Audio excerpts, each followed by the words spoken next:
Naisipan nga ng kapatid ko ngayon na magluto siya ng puto. Kaya ayan, nagbanggod siya ng kamuting kahoy. Hindi ko pala alam kung ano ang Tagalog ng banggod. Bisayang salita pala ang banggod. Ako naman ay nagluto ng ulam para sa aming tanghalian. At dito pala, medyo nahihirapan ako dyan magbukas ng takip ng mantika. At makikita nyo naman na gumamit ako dyan ng can opener. Takot na akong magbukas gamit ang aking kuko kasi last time natuklap yung kuko ko. At ayoko nang mangyari ulit yon, Diyos ko po. At ito na nga lahat ang nakudkod ng kapatid ko. Ayun, naalala ko na kudkod pala yun sa Tagalog. At dito, pinigaan muna namin, kinuha lang yung katas. At pagkatapos naman, nilagyan namin ng asukal at hinalo-halo.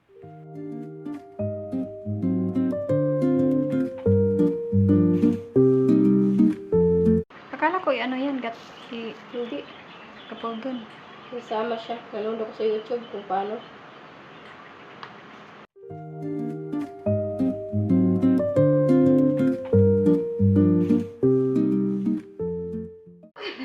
Makadalawa na to sa nalangoy. Mayos ka, patayin ko kayo dalawa. Charis lang. Luto na.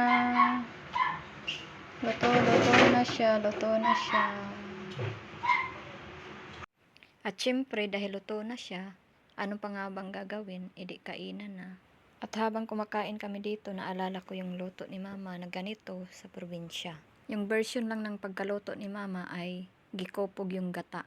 Kung sa Tagalog pa, piniga yung gata. Naghalo-halo na ning atong lingwahe din he. Ang hirap kasi magtagalog kapag Bisaya kang dako. Pero sige lang, kakayanin, nagpipiling vlogger tayo eh. Oo nga pala, bago ko makalimutan, yung version pala ng kapatid ko sa pagluto nito is hinalo lang niya diretso yung niyog, hindi na niya pinigaan. Ang nagawa niya pala dyan is 3 piraso na lutuan ng leche flan. At kung hindi ako nagkakamali, 1 kilo ata binili niya na kalibre or kamuting kahoy. At yun yung nagawa namin. At hanggang dito na lang tayo. Salamat sa panonood.